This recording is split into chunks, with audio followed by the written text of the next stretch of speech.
Kabag Humas Kementerian Agama Provinsi Sumsel Saifuddin Latif membenarkan calon jamaah haji yang akan menjalankan ibadah di Tanah Suci Makkah dilarang membawa barang yang berlebihan.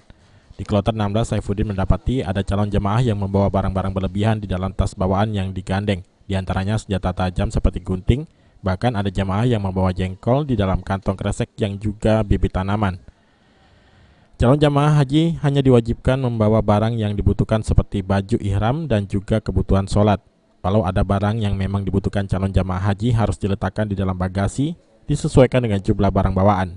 Ada barang bawaan jamaah yang terpaksa tidak diperkenankan untuk dibawa karena ini dimasukin di tas kentengan, nggak dimasukkan ke bagasi gitu ya. Ada beberapa yang saya temukan di situ, antaranya ada jengkol satu kantong kresek begitu, kantong asoy. Ada juga beras, mungkin ukurannya 1 sampai 2 kilo tadi.